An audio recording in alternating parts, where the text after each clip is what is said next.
Good morning and welcome to Cufi's live stream on Facebook from the Cufi Summit here in Washington, D.C. And today is the big day. Tonight is the night to honor Israel. But before we get into that, I have a lot of awesome details to go over with you. It's like 8:17 in the morning and you can't see it, but there is a long line of people waiting to get into this place. So let me give you just a quick rundown of what's happening today. So first off, if you want to come to the Night to Honor Israel and you haven't registered yet, here's the official details. It is $10.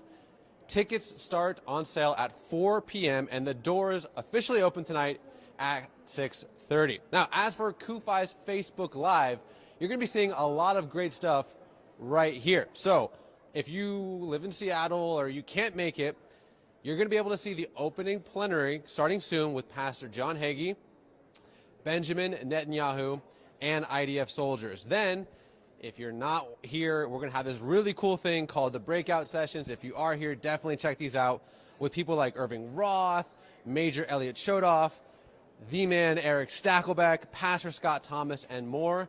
And then we have the Middle East briefing, which will be on our Facebook Live with Pastor John Hagee, Colonel Richard Kemp, the former commander of British forces in Afghanistan, Laura Ingraham, television host, radio host, you know her, and Malcolm Hoenlein, who has a very long title. He is the executive vice chairman of the Conference of Presidents of Major American Jewish Organizations. And then tonight, as you all know, is the Night to Honor Israel. Pastor John Hagee, Ambassador Ron Dermer, and Ambassador Nikki Haley. Everyone's very excited about that. But to start things off, we want to show you a little video honoring the 70th birthday of the State of Israel. Israel's amazing story of restoration, blessing, and divine protection during the last 70 years is proof that God's covenant with the Jewish people and the land of Israel is unbreakable. In 1948, God fulfilled His promise to restore the land of Israel to the Jewish people. For 70 years, Israel has shocked the world as it has survived endless wars and terror attacks and yet remained hopeful, successful, and compassionate. This year, please join Cufi in celebrating Israel at 70 and supporting the one and only Jewish state. Christians United for Israel created this Israel at 70 pin to honor the Jewish state's 7 decades of miraculous modern rebirth. When you celebrate Israel at 70 by supporting Cufi's tireless efforts to bless and defend the Jewish state, we will send you this limited edition commemorative pin. Thank you for enabling Cufi to amplify your voice as we speak out for Zion's sake. And now I am joined by a man who needs absolutely no introduction. My brother, the Watchman, the El Vigilante in Latin America, right. Mr. Erick Stakelbeck. How you doing, buddy? Raj, I'm great. Great to be here with you. Our 13th annual summit, man. It's hard to believe, and it's our biggest yet. So we're going to get into the Watchman, but I first want to figure out, how did you even get involved in Cufi? And little nugget, this isn't the first time you and I have hosted something, which kind of plays a part of the story. Yeah, it's exciting to be hosting with you again, man. So exciting to see you on the mic. I started with Cufi, believe it or not, Raj, the very first summit, 2006. It was not in this building, folks. We're in the Washington Convention Center, a huge building. It was in the Washington Hilton, actually. This was 12 years ago, 2006. Hard to believe. I started as a correspondent in a former life working for CBN News, covering the summit, saying, what's this Cufi all about? Very curious. And I came, and right away, my heart was captured, Raj. I have to say, from the first shofar blast that I heard, my heart belonged to Cufi. And over the years, I continued to cover the Cufi Summit, made deep relationships with Pastor Hagee and other Cufi leaders. And then I started speaking at the Cufi Summit back in 2010. Fast forward to 2016, I felt like a member of the family already. And my wife would always say to me, why don't you work for Cufi? That's where your heart is. And finally, it all came together with the Watchman show, and here we are. But this relationship goes back 12 years to 2006 from the very beginning. It's hard to believe, and to see how this has grown is just phenomenal. Well, we've already touched on my next question. How have you seen the summit change since that first one? Man, I'd say the sheer numbers, number one. We have probably close to 6,000 people here tonight. This is our largest summit yet, packing the Washington Convention Center. This is the premier venue in Washington, D.C., but I think just the professionalism and the production of the summit. Yeah. You talk to our Cufi leadership, they'll laugh about 2006, 2007, the early days. Now this is, man, this is a production. This is the real deal. This is a major production in a major venue, the convention center. I think also the quality of speaker, Raj. Look, last year we had Vice President Mike Pence. This year, Ambassador Nikki Haley. Talk about a pro-Israel and pro-America rock star. The caliber of speaker, Laura Ingraham from Fox News. Last year we had John Bolton, the National Security Advisor. So things are going up, up, up for Cufi, Raj, here at the summit. And 4.3 million members now, the largest pro-Israel organization in the United States. Now, talking about high production quality, there's a TV show that just might be taking over the world called The Watchmen that is just unbelievable. How many episodes have you done? 101. That is nuts, my brother. It is nuts. First off, congratulations. That's Thank incredible. you, my friend. So how did you transition from that to The Watchmen to where we are now? I mean, what was that the vision? Hey, let's do this show that's going to be seen all over the world? It was, Raj. I have to say, first of all, I have to give you a shout-out, folks. If you have not seen the Israel Collective videos, go to israelcollective.org. Raj and the team at the Israel Collective are on The Watchmen frequently, talk about cutting-edge, high-quality, great production value videos. With The Watchmen, this was the vision, Raj. I wanted to do a show where I was bouncing back and forth between Israel and the United States. I had this vision for a long time, and finally in the summer of 2015 it came to fruition. I started talking to Pastor Hagee about it. He loved the idea. I said, hey, let's partner with Cufi on this vision, and the rest is history. We launched the show February 2016, 101 episodes. Hard to believe, as you said. But we launched February 2016. I'm in Israel 5 to 6 times a year, trying to keep pace with you, because Raj is also there all the time with the Israel Collective team. But it's been a blessing. I can't say enough about it. You know, when you start a new venue, or a new venture, there's always a risk factor involved. I have a family and a mortgage. So I said, man, how's this all going to hash out? But I can tell you that it's exceeded my expectations and then some. The relationship with Cufi, with TBN, has just been absolutely magnificent. I'm thrilled. I'm walking on clouds when I'm here at the summit. I'm just blessed and thanking God every day for what I'm doing. So if I think pretty much everyone watching this has seen The Watchmen, but if you haven't, where is it? How many countries is it in? Give me some of the fun logistics. Man, well, right now it's on across the United States, obviously on TBN, 10:30 Eastern, Friday nights, 6:30 Eastern on Wednesdays. Also on in Latin America. Raj mentioned earlier, El Vigilante. El Vigilante. It rolls off the tongue. On the Enlace network, it's the largest Hispanic Christian TV network in the world. It's pretty funny. I sat down with the Enlace folks last year, and they said, you need a Spanish name. So I literally Googled The Watchman in Spanish. I got El Vigilante. I talked to my Hispanic brothers and sisters at Cufi and said, is this right?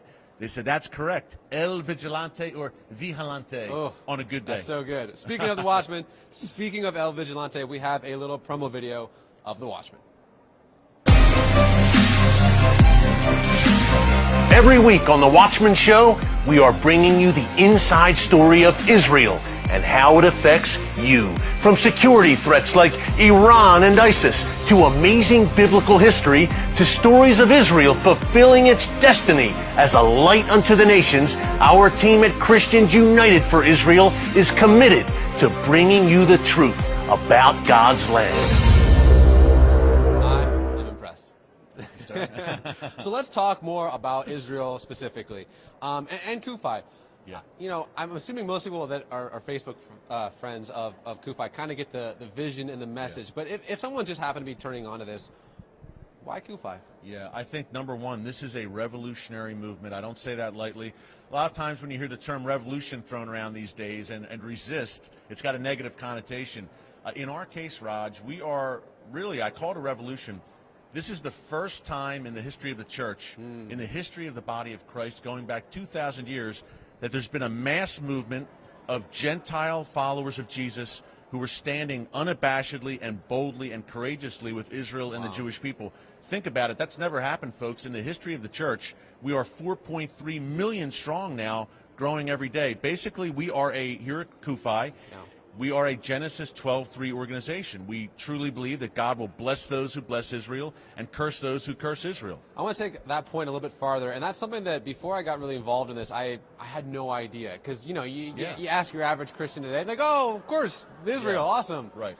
But the history of how the church has treated the Jewish people is not something to be proud of. Raj, it's an ugly history, I have to say. Going back from the beginning, 2,000 years, many times the anti-Semitism, persecution of the Jewish people done by people proclaiming to act in the name of Christ, but acting anything but completely unbiblical behavior. This goes back to the early days. You look, the first followers of Jesus were all Jews.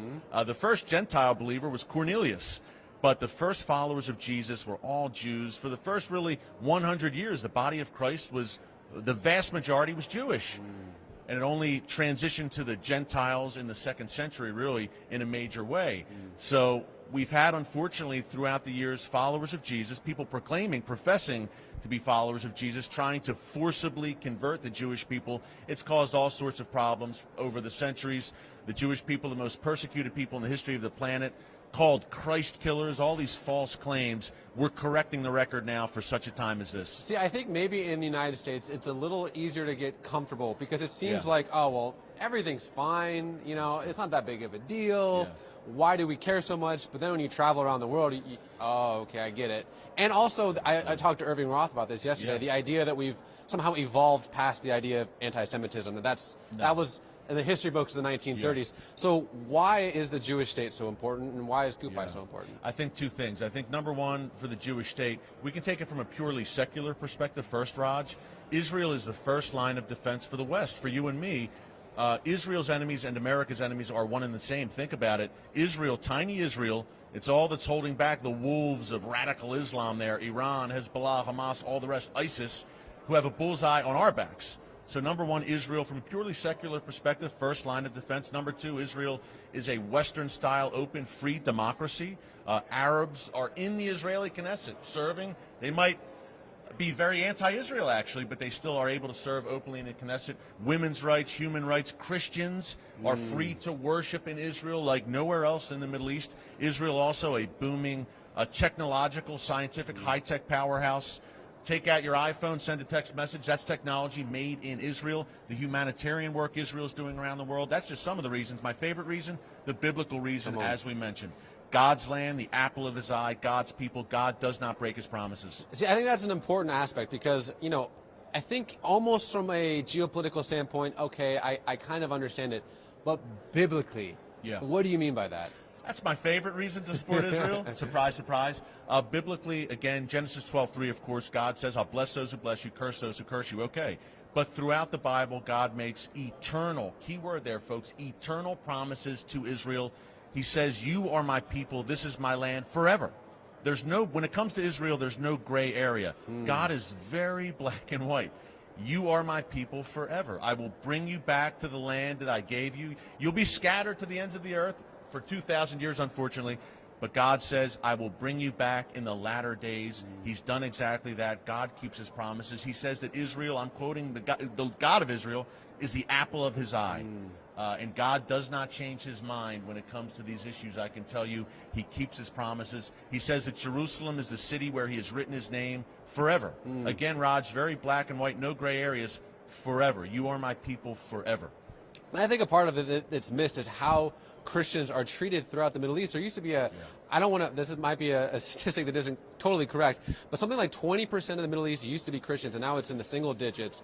And, you know, you see what's happening in Syria. You see what's happening in Iraq. You see what's happening to the Egyptian Coptic Church.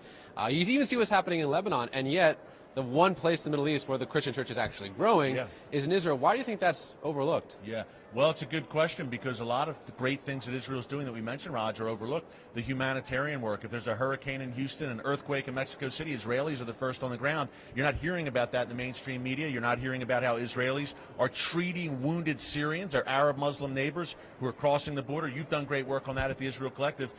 Good question as to why it is all overlooked. The Christian church is growing in Israel, where your brothers and sisters in Christ, folks, are being beheaded, unfortunately, in Syria, Iraq, and other formerly Christian countries. It seems so obvious. Yeah, it seems so obvious. Why is this not getting headlines? Good question. All I can tell you is that we here at Cufi are going to break through the noise and be a light in the darkness. We will bring you the truth that you won't hear anywhere else. Only real news here at Christians United for Israel. Now, let's transition back to the summit, because there's no one that gets people more excited than Mr. Erick Stakelbeck. Why? So, let's see. If tickets are on sale for the Night on Israel at 4 p.m. today. Doors open at 6:30. It's only $10 if you come for the Night on Israel. $10 tonight. Why? should my friend here come to the night to honor Israel? Number one, this is the premier pro-Israel event in the United States. If you are a follower of Jesus and you love the land of Israel, this is the place to be. I do not exaggerate. The premier event of the year. You will be shoulder to shoulder with thousands, think about that, folks, thousands of like-minded people, thousands of followers of Jesus in the nation's capital, in Washington, D.C., one of the most secular places in the country, of all places. You'll be standing strongly and boldly and unashamed for Israel. And by the way, you'll see Ambassador Nikki Haley, Pastor John Hagee, Ron Dermer, Israel's ambassador to the U.S., many more special surprises. For $10, this is the place to be tonight. It's a celebration of Israel and the U.S.-Israel relationship. Erick, you are the man, and you're also a busy man, so I'm going to let you go. Raj, God bless, brother. I'll see you all day. Yeah. We'll be hanging all day. God bless you guys. I'll see you here tonight. $10. Come. We need you. Thank you so much. All right, now we're going to close it out. We have, again, I just want to read it one more time. The Night to Honor Israel. If you want to come, we have the tickets on sale again at 4 p.m.